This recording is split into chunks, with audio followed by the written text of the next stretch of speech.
নমস্কার বন্ধুরা, পুষ্পশ্রী নার্সারি কলাঘাট, আমি কমল। তো আজকে আপনাদের 5টি গাছের বিষয় নিয়ে বলবো। ইনডোর, আউটডোর, বারোমাসি ফুলের গাছ, লতানো গাছ।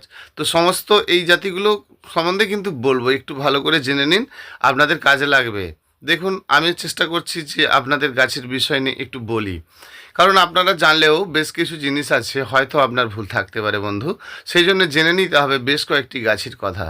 এই গাছটি ইনডোর প্ল্যান্ট। তো আমরা ইনডোর প্ল্যান্টের যে সকল প্রজাতির গাছগুলো করি, যাকে ইনডোর বলে জানি, তাদেরকে সারাটা জীবন সব সময়ের জন্য বাড়ির ভেতরে কখনোই রাখবেন না।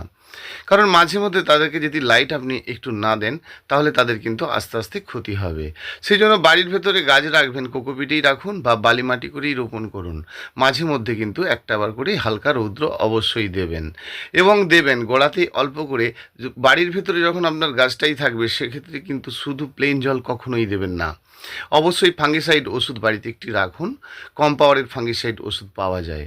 তো সেই সমস্ত ওষুধ আপনি নিয়ে এসে অল্প করে যখনই জল দেবেন, অল্প করে দেবেন। তো একটু করে জল যদি আপনি মাঝে মধ্যেই ওই জলটাই দিতে থাকেন, তাহলে আপনার মাটিটা কখনোই ড্যাম্প হবে না।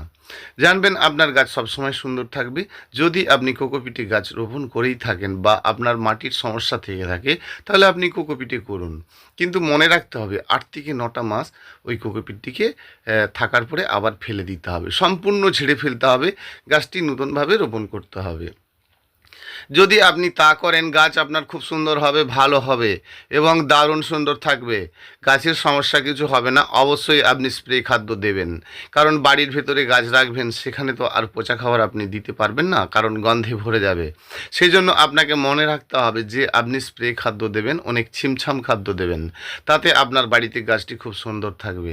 তো এইভাবে আমরা করব। এবারে যাব আরেকটি জাতীয় গাছের বিষয় নিয়ে। এবারে আসবো লতানো জাতীয় গাছ। দেখুন, লতানো জাতীয় গাছ কয়েক শত ভ্যারাইটি রয়েছে। লতানো জাতি গাছকে আমরা হ্যাঙ্গিং করতে পারি।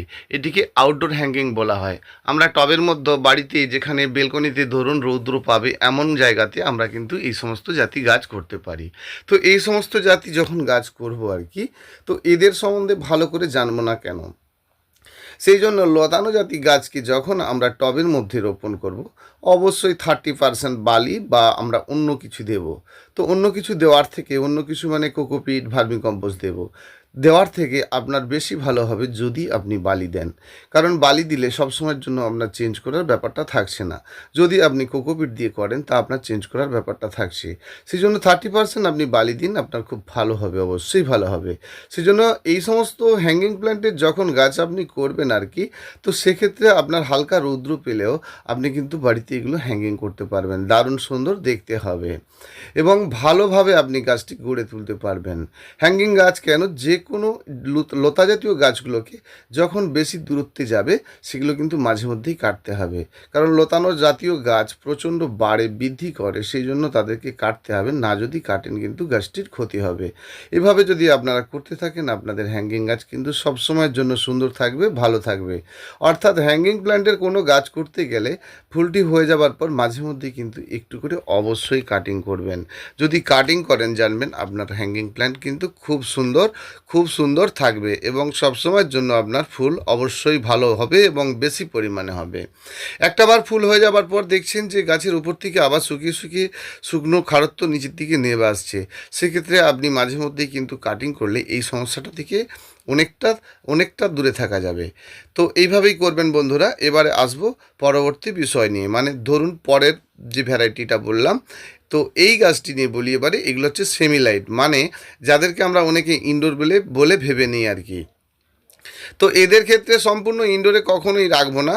তো এরা একটুও ছাওয়া রৌদ্রেতে থাকে, কারণ ছাওয়া রৌদ্র মানে ধরুন আপনার যেখানে বাড়ির 10 মিনিট 15 মিনিট রৌদ্র লাগে, এমন জায়গাতে কিন্তু এই গাছটি অবশ্যই রাখবেন। রাখলে কিন্তু আপনার এই গাছ খুব সুন্দর হবে এবং ভালো থাকবে। এই গাছের বৃদ্ধি খুব সুন্দর হয় এবং এই সমস্ত জাতীয় গাছকে আমরা অনেকে পাতাবাহার হিসাবে জেনে থাকি। তো এই সমস্ত জাতীয় গাছকে যখন আমরা করব, অবশ্যই একেবারে সম্পূর্ণ ইনডোরে রাখবো না। এগুলো হচ্ছে হচ্ছে বেলকনির জন্য খুব বেটার একটা গাছ আর কি। যেখানে হালকা ছাওয়া রৌদ্র থাকবে সেখানে সমস্যা কোথায়? এদের ক্ষেত্রেও অবশ্যই বাড়ির ভিতরে যখন গাছ রাখবেন মানে বেলকনিতে রাখবেন, সেক্ষেত্রে কিন্তু আপনি 50-50 অবশ্যই দেবেন। অর্ধেক বালি অর্ধেক মাটি দিয়ে আপনি গাছ রোপণ করে দেখুন, বাড়ির ছাওয়া রৌদ্রেতে রাখুন, আপনার গাছ খুব সুন্দর থাকবে। যদি আপনি হ্যাঙ্গিংয়ে মানে হালকা রৌদ্র বা একটু বেশি রৌদ্র এবং হ্যাঙ্গিংয়ে কোনো গাছ করতেন, সেক্ষেত্রে ওটা একটু আলাদা বলেছি। যখন আপনি বাড়ির ক্ষেত্রে রাখছেন, যেখানে আপনার সারাদিনে 10 মিনিট রৌদ্র লাগে, সেক্ষেত্রে কিন্তু আপনি অবশ্যই একটু পরিমাণে বেশি বালি দিন, তাহলে দেখবেন অনেকটা গাছ বেশি ভালো থাকবে। এভাবে করলে আপনাদের গাছ খুব সুন্দর থাকবে। সম্পূর্ণ হ্যাঙ্গিংয়ে আমরা গাছ করি। ধরুন এই যে হ্যাঙ্গিং প্ল্যান্টের, এটা ইনডোর প্ল্যান্টের হ্যাঙ্গিং। তো এই কারণে এটা দেখাচ্ছি যে এই ইনডোর প্ল্যান্টের হ্যাঙ্গিংকেও যদি আমরা ওই জায়গাতেই রাখি, তাহলে এটি কিন্তু সম্পূর্ণ কোকোপিটে রোপণ করা আছে। তো এদেরকে মাঝে মধ্যে কিন্তু ওই কোকোপিটটি ফেলে দিতে হয়। তো এইভাবে যদি আমরা গাছ করি তাহলে কিন্তু আমাদের গাছ অবশ্যই ভালো হবে এবং খুব সুন্দর হবে। সবসময় এই বিষয়গুলোকে আমরা জেনে নেব যে কোন ধরনের গাছ কোনগুলো হয়। যেমন ধরুন এটি টেবিল কামিনী, পাশেরটি হচ্ছে আপনার অ্যারেলিয়ার গাছ। এগুলো হালকা ছাওয়া রৌদ্রের গাছ। মূল কথা হচ্ছে সেমিলাইটের গাছ। তো এদেরকে আমরা সম্পূর্ণ ইনডোরে রাখতে পারি না, সেক্ষেত্রে কিন্তু খারাপ, সম্পূর্ণ ইনডোরে রাখবো না। এবারে আসবো আরেকটি গাছের বিষয় নিয়ে, যেগুলো প্রচুর পরিমাণে ফুল হয় এবং 12 মাস ফুল হয়। তো 12 মাস ফুল হয় মানে খুব ভালো কথা। একটা সময় ফুল নিলেন, গাছটার ডালটা বুড়ো হচ্ছে, তাহলে আপনাকে আবার সেই ডালটিকে কিন্তু কাটিং করতে হবে। ধরুন আপনি একই গাছে বারে বারে ফুল নিচ্ছেন, একই ডালে ফুল নিচ্ছেন, আপনার যে আরও কিছু ফুল হবে তা কোথায়? ধরুন এই গাছটি ফ্যান্সেসিয়া, একই গাছে 3 রকম ফুল হয়, তীব্র সেন্টেড। এটি মুরাইয়া গাছ, খুব সুন্দর। এই মুরাইয়া গাছটির ফুল খুব সুন্দর। এই ফ্যান্সেসিয়ার গাছটা, এই গাছটা তো প্রচুর পরিমাণে ফুল হয় এবং ভালো ফুল হয়, সুগন্ধি ফুল এবং দেখতে সুন্দর ফুল। তো আমাদের বাড়িতে সব রকম ফুল থাকবে, সব কিছু ভালো কিছু থাকবে। যেমন ফার্স্ট লাভ, আমরা ফার্স্ট লাভের গাছ দেখেছি। আবার এটি হচ্ছে আমেরিকান স্থলপদ্ম, রানি কালারের ফুল হয়, ডিপ রানি কালারের। তো এইভাবে আমরা প্রতিটি গাছ করব এবং প্রতিটি গাছকে ভালোভাবে করব। অল পার্মানেন্ট ফ্লাওয়ার মানে এগুলো 12 মাসি ফুলের গাছ। অল পার্মানেন্ট ফ্লাওয়ার 30% বালি মাস্ট দেবেন। দিলে আপনি ভালো গাছ গড়ে তুলতে অবশ্যই পারবেন। খুব সুন্দর গাছ গড়ে তুলতে পারবেন। হাজারো এক জাতির জন্য, হাজারো এক ভ্যারাইটির জন্য এই সকল প্রজাতির গাছ কিন্তু আপনারা পাবেন এবং কম মূল্যেই পাবেন। এটি ফুরুসের রেড, টকটকে লাল ফুল। দেখুন ফুল দেখলেই আমরা বুঝতে পারি এটি একটি ভালো ফুলের গাছ, কারণ সব গাছ তো সবার পক্ষে চেনা সম্ভব নয়। সেই জন্য গাছের সম্বন্ধে ভালো করে একটু করে আগে প্রথমত জেনে নিতে হবে। এটাকে অ্যালামান্ডা বলে, আর এধারে গাছটা হচ্ছে করবি গাছ।